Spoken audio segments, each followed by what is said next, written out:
and in the jungle of Noel, in the heat of the day by the cool of the pool. He was splashing and drawing the jungle's great joys when the elephant heard a small noise. So Horton stopped splashing. He left Horton in his mouth. Got Horton. Then he heard it again. It's a fairy tale. That's a stumpy person calling for help. I'll help you, Said Horton. But who are you? Where? He looked. He could see nothing there but a small speck of dust in the air. I say, I've never heard tell of a small speck of dust that is able to yell. You know what I think? Why, I think there must be someone on top of that small speck of dust. Some sort of creature. Too small to be seen by an elephant. Some poor little person, he's shaking with fear that he'll blow in the pool. He has no way to speak. I'll just have to save him, because after all, a person's a person, no matter how small. So gently, using the greatest of care, the elephant stretched his great trunk through the air. He carried it over and placed it down, safe on a very soft clover. Hump, a voice, it was sour kangaroo, and the ewe kangaroo in her pouch said hump too.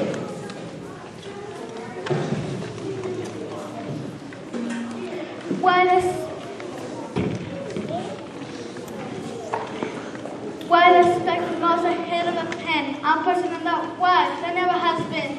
Believe me, Said Horton. I tell you sincerely, my ears are quite keen and I heard him quite clearly.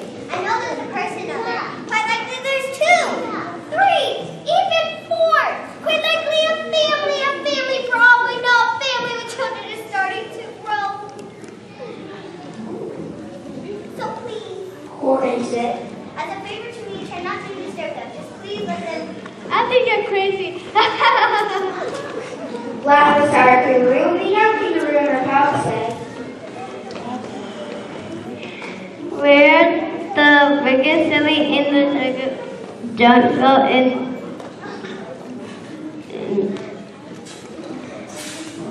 of Noel. And the kangaroo stuck in the pool of the pool. What terrible splashing! The elephant found. I can't let my very small person get drowned. I've got to protect them. I'm bigger than they. So he plucked up the clover and cast it away. Through the high jungle treetops, the news quickly spread.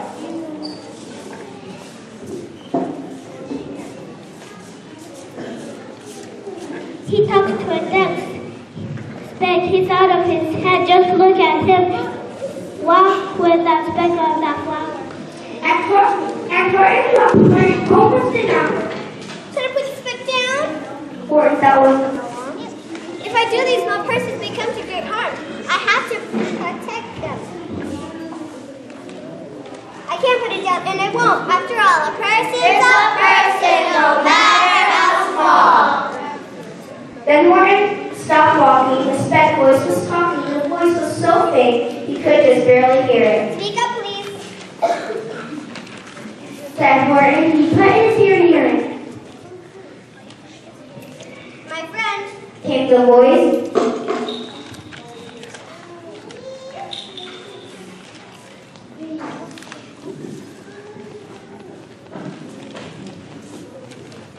You're a very good friend. You help all us folks on the dustbin. No, and you save all our houses, our ceilings and floors.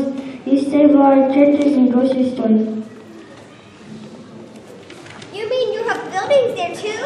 Oh, this is not something to do. I know I'm just supposed to be seen. Our business to you was seen terribly small, but to us who aren't they are wonderful.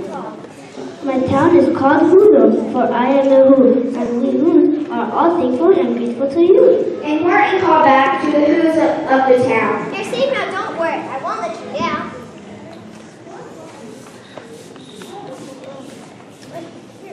There aren't any who's. This elephant's talking crazy to who's that are not. There aren't any who's. I'm going to stop all these nonsense, so there. They snapped orange clover. They carried it off to a black bald eagle named Vlad. They knocked John Eagle a very swift wing, and they said, Were you going to get rid of this thing? and before the poor elephant even could speak, that eagle flew off the flower in his beak. On a late afternoon and far into the night, the black-botted bird flapped his wings in fast flight, while Horton chased after with grown over stones that tattered his toenails and battered his bones. Please don't hurt all my little folks who have much to live as the bigger folks do. But far beyond him, the eagle kept flapping, and over his shoulder called the bluff. Quit your yapping! I'll fly through the night. I am a bird. I don't mind, and I'll hide it tomorrow where you'll never find it. And at 6:56 the next morning, he did it. It sure was a terrible place that he hid it. He let that small clover drop somewhere inside of a great patch of clovers 100 miles wide. Find that, but I think you'll fail. And he lifted a flip of his black log. I'll find it or bust. I shall find my friends on my small speck of dust. By clover, by clover, by clover, with care, they picked up and searched them and called, Are you there? Are you there? Are you there? Are you here? Yes. My friends, tell me, do tell. Are you safe? Are you sound? Are you whole? Are you well? From down on the step came a voice of the man.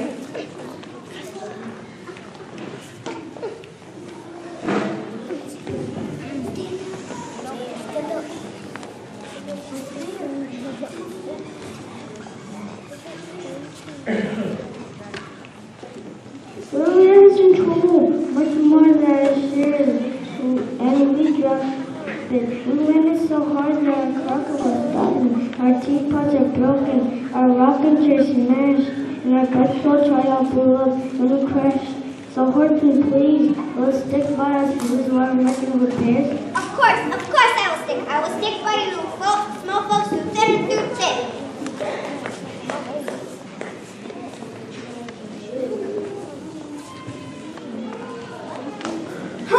For almost 2 days, you were running around having presents for never existed. Such a recurring on your piece of wood jungle. Had quite enough of your bungle. And I'm here to state that your silly nonsensical game is all through. And the young kangaroo tossed it. Me too. And down on his dustbed, the scared youths cried loudly. They cried out in fear.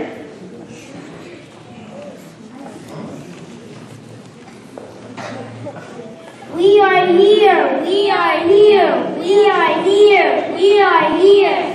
You kangaroo surely heard that very well. All I heard was the breeze and face sound of the wind through distant trees. I heard no small voices and didn't either use. And the young kangaroo in her pouch said, Me either. Don't give up. I believe in you all.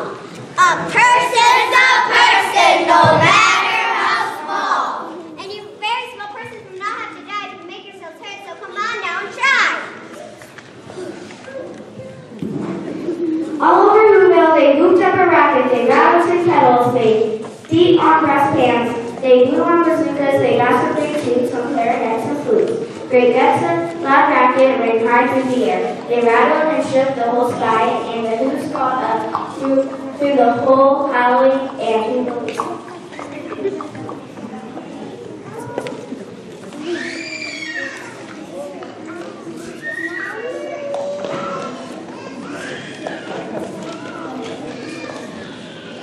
Hey, Horton, how's this? Is our song coming through? I can hear you fine, but the kangaroo's ears aren't as strong quite as mine. They don't hear a thing. Are you sure all your town is making noise? Through the town rushed from the east to the west, but everyone seemed to be doing the best. Everyone seemed to be yapping, yipping. Everyone seemed to be beeping or beeping. But it wasn't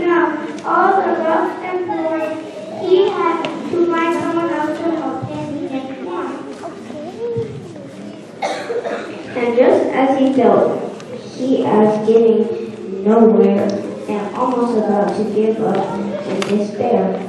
He suddenly burst through a door, and that man discovered a food quite hidden away in the Fairfax apartments.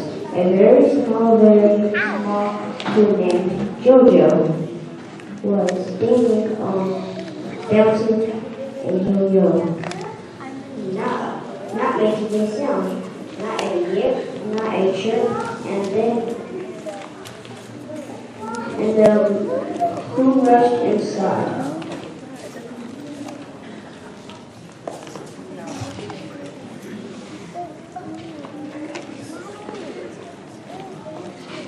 This is your town's darkest hour. We've got to make noises in greatest amounts. Every word counts. The lad cleared his throat and he shouted out, Yup! and that one small extra yup put it over. Finally, at last, from that speck on that clover, their voices were heard. They rang out clear and clean. That elegant smile. Do you see what I mean? They prove they are friends no matter how small.